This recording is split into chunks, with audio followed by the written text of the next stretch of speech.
Hey guys, what's up? Emo Cat Dad here, hanging out with you, bringing you yet another edition of Emo Cat Dad Listens.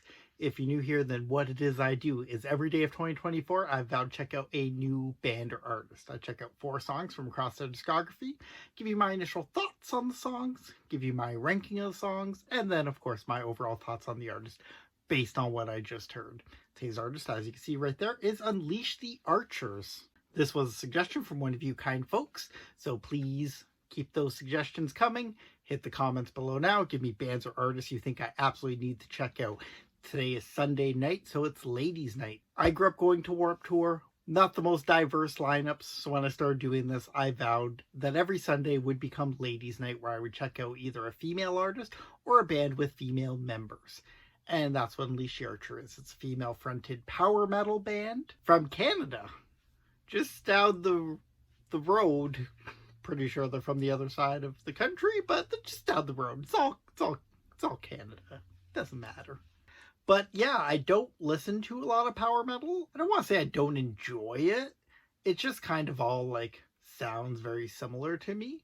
Like I like the odd Iron Maiden song here and there, but because of that, everything else just sounds like, oh yeah, this sounds like they're trying to be Iron Maiden. So yeah, I guess we'll find out what Unleash the Archers have in store for us. And we are, of course, checking them out today because they just released their new album, Phantoma, this week. So we're definitely going to check out a track from that, but we got to go through their discography first. Starting with what Spotify considers their second album, Demons of the Astro World. And I checked out General of the Dark Army.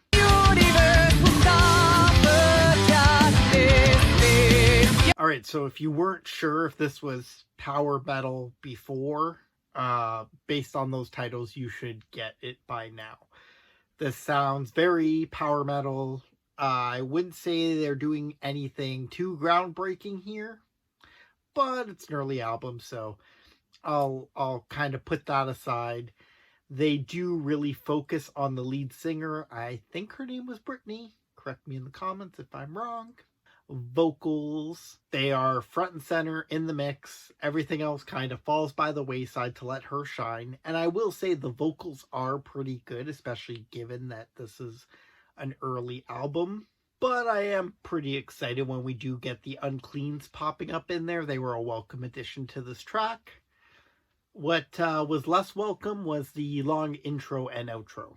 Now I know this is power metal, and I'm going to be saying that probably on every single song, so I'm just going to point it out here in general, and if they ever don't have a long intro or outro, I guess I'll point it out directly, but I don't foresee that happening given the runtime of these tracks. Alright, we're going to jump ahead to their 3 most recent albums now, starting with 2017's Apex, and I checked out track 1, Awakening.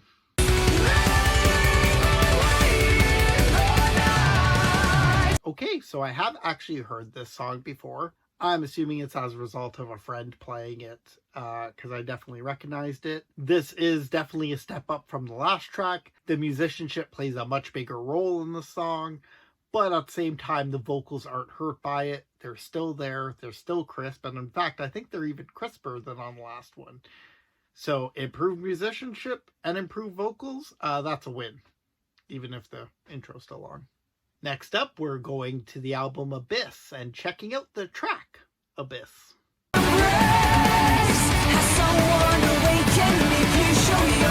Okay, so this is more of like a poppier power metal sound.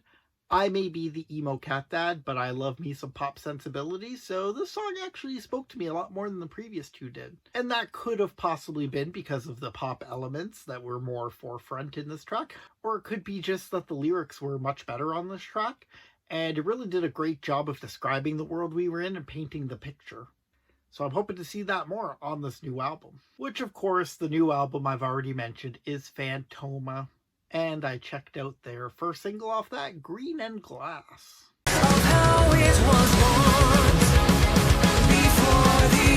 Okay, so after the last song being more pop friendly, this one's kind of heavier. I wouldn't say it's like super speed or thrashy or anything like that.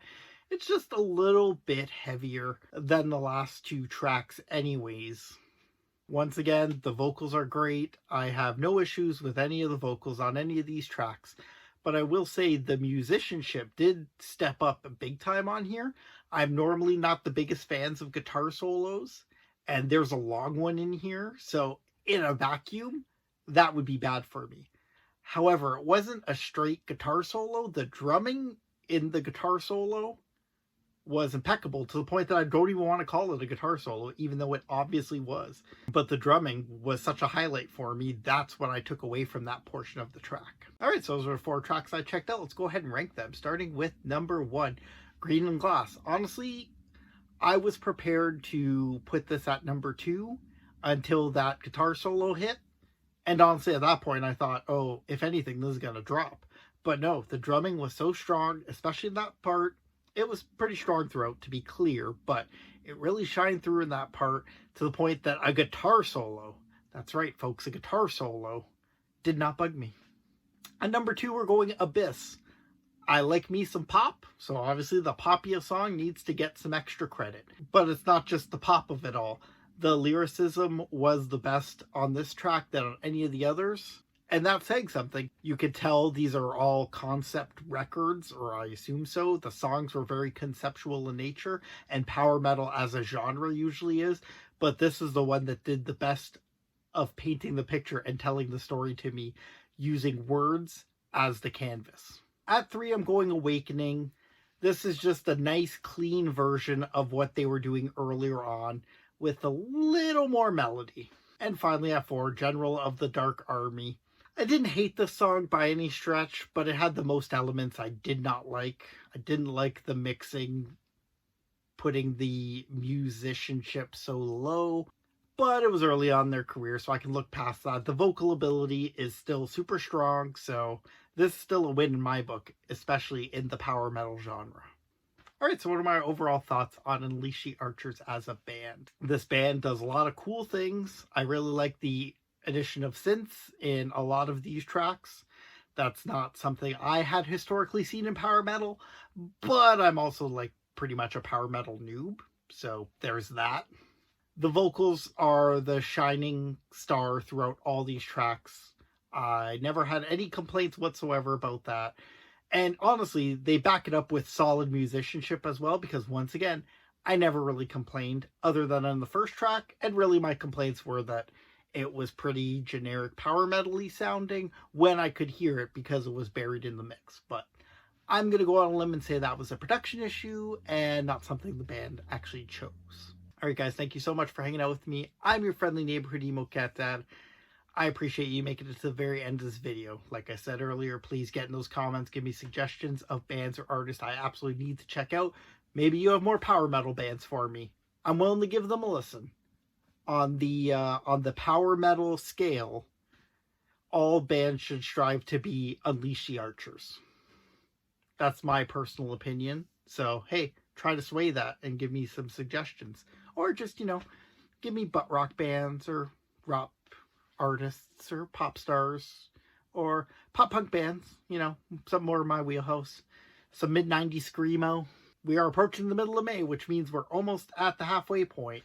But that just means I still have half as many videos to do as I've already done. So there's a whole playlist of them on this channel. So go back and check out the videos I've already done if you feel so inclined. But if you don't, that's cool too. Maybe you could just do me another favor and cut my wrist and hit subscribe. Because this Emo Cat Dad would appreciate it. Until tomorrow, I'm signing off. But I want to hear you sad.